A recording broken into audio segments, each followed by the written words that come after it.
വാക്കുകൾ കൊണ്ട് ഒരാളെ തകർത്തെറിയുമ്പോൾ ഓർക്കുക, ജീവിതം ഒരു ഫുട്ബോൾ കളിയാണ്. പന്ത് എല്ലാവരുടെയും കാൽച്ചുവട്ടിൽ എത്തുക തന്നെ ചെയ്യും. ദുർബലനായ ഒരു വ്യക്തിക്ക് നിങ്ങളോട് ശത്രുത ഉണ്ടായാൽ അത് കൂടുതൽ പ്രശ്നമുണ്ടാക്കും. എന്തുകൊണ്ടെന്നാൽ സ്വപ്നത്തിൽ പോലും ചിന്തിക്കാത്ത സമയത്തായിരിക്കും ആ വ്യക്തി നിങ്ങൾക്ക് തടസ്സമായി മാറുക. ജാഗ്രതയോടെ ഇരിക്കുക.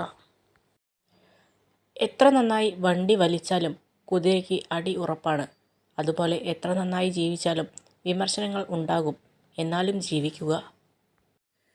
നമ്മുടെ മനസ്സിൽ നമ്മുടേതായ ശരികൾ ഉണ്ടാകും. അത് മറ്റുള്ളവർക്ക് മനസ്സിലാകണമെങ്കിൽ നമ്മുടെ അനുഭവം അവർക്കും ഉണ്ടാകണം. സന്തോഷമായിരിക്കാൻ രണ്ട് വഴികളുണ്ട്. നിങ്ങളുടെ സാഹചര്യം മാറ്റുക, അല്ലെങ്കിൽ ആ സാഹചര്യത്തോടുള്ള നിങ്ങളുടെ ചിന്താഗതി മാറ്റുക. സങ്കടം പറഞ്ഞാൽ ആശ്വസിപ്പിക്കും എന്ന് ഉറപ്പുള്ള ഒരാളെയെങ്കിലും ജീവിതത്തിൽ സമ്പാദിച്ചു വയ്ക്കണം. തനിച്ചാകുമ്പോൾ തണലാകാൻ ആ ഒരാൾക്ക് മാത്രമേ കഴിയൂ. പോയ കാലത്തെ മാറ്റാൻ നമുക്കാവില്ല. ഇനിയുള്ള കാലത്ത് എന്താണ് സംഭവിക്കുക എന്നും നമുക്കറിയില്ല. പിന്നെ എന്തിനാണ് നാം സങ്കടപ്പെടുന്നത്?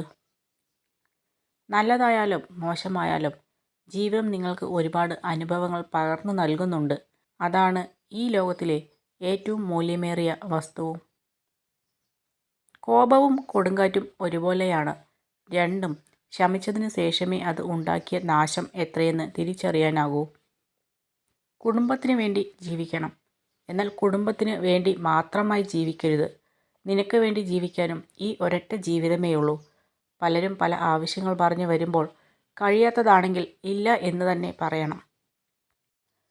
ശരിയായ സമയമെന്നാൽ എന്താണെന്ന് തിരിച്ചറിയാൻ കഴിയാതെ നിങ്ങൾ കാത്തിരിക്കുന്നത് തുടരുകയാണെങ്കിൽ നിങ്ങളുടെ ജീവിതം മുഴുവൻ പാഴാവും. ഒന്നും സംഭവിക്കില്ല. നാം തളരുമ്പോൾ തന്നെ ചേർത്തു പിടിക്കുന്നവരാണ് യഥാർത്ഥത്തിൽ നമ്മളോട് സ്നേഹമുള്ളവർ. ബാക്കി എല്ലാവരും അവരവരുടെ സ്വാർത്ഥതയ്ക്ക് വേണ്ടി മാത്രമാണ് നമ്മെ കാണുന്നത്. ജീവിതത്തിൽ നമ്മളെ എല്ലായ്പ്പോഴും കുറ്റപ്പെടുത്തുന്നവരുടെ മുൻപിൽ ശരികൾ വിശദീകരിക്കേണ്ട ആവശ്യമില്ല. കാരണം ആ ശരികൾക്ക് മുൻപിലും അവർ കുറ്റം കണ്ടെത്തും. ഏതൊരു കാര്യം ചെയ്യാൻ തുടങ്ങുമ്പോഴും പരിഹസിക്കുവാനും പിന്തിരിപ്പിക്കുവാനും ആളുകളുണ്ടാകും. അവർ എന്തും പറഞ്ഞുകൊള്ളട്ടെ. അവർ നിങ്ങളുടെ ഉയർച്ച ആഗ്രഹിക്കാത്തവരാണ്. നിങ്ങൾ നിങ്ങളുടെ പ്രയത്നങ്ങളുമായി മുന്നോട്ടു പോവുക. പരിഗണന ഒരു സംസ്കാരമാണ്. അതാണ് ബന്ധങ്ങൾ ജനിപ്പിക്കുന്നത്. പരസ്പരം പരിഗണിക്കുകയും അംഗീകരിക്കുകയും ചെയ്താൽ ബന്ധങ്ങൾ വളരും. നല്ല വാക്കും പുഞ്ചിരിയും ആകണം ഓരോ വ്യക്തിയുടെയും മുഖമുദ്ര.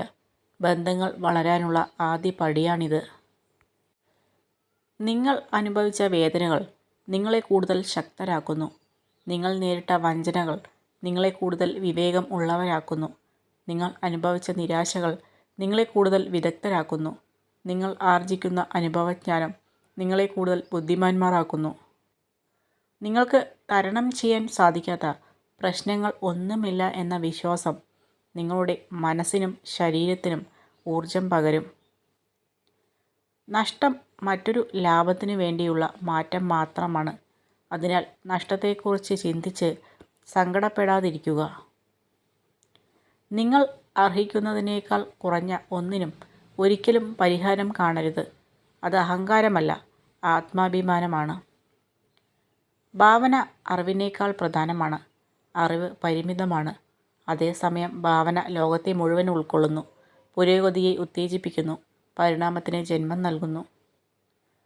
ദയ, സ്നേഹം ഇത് രണ്ടും ഒരു നല്ല മനുഷ്യൻ്റെ ജീവിതത്തിൽ കാണാം. അതിനാൽ നല്ല മനുഷ്യർ ആവണമെങ്കിൽ നമ്മളും ദയയും സ്നേഹവും കൈമുതലാക്കണം. വാക്കുകൾ താക്കോൽ പോലെയാണ്. ഏത് ഹൃദയത്തിൻ്റെ വാതിൽ തുറക്കാനും അതുപോലെ ഒരിക്കലും തുറക്കാൻ ആവാത്ത വിധം പൂട്ടുവാനും വാക്കുകൾക്ക് കഴിയും.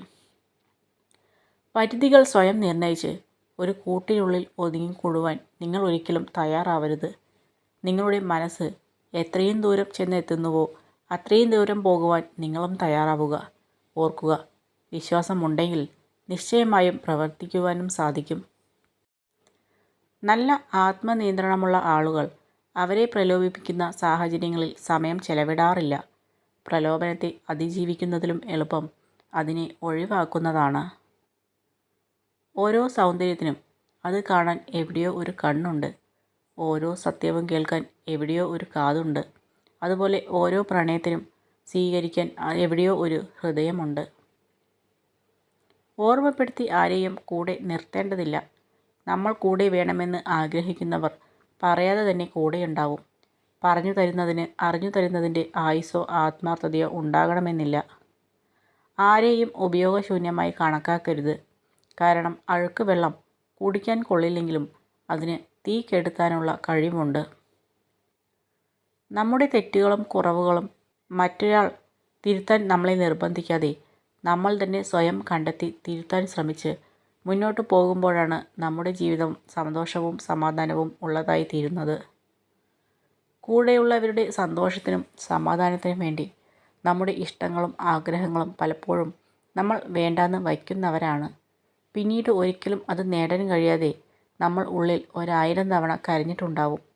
ഒരു കാര്യം ആലോചിക്കണം. ഇനിയും സ്വന്തം ഇഷ്ടങ്ങൾ വേണ്ടെന്ന് വയ്ക്കാൻ പോകുമ്പോൾ നമുക്ക് വേണ്ടി ആരും അവരുടെ ഇഷ്ടങ്ങൾ മാറ്റി വയ്ക്കുന്നില്ല എന്ന സത്യം കൂടെ നമ്മൾ ചിന്തിക്കണം.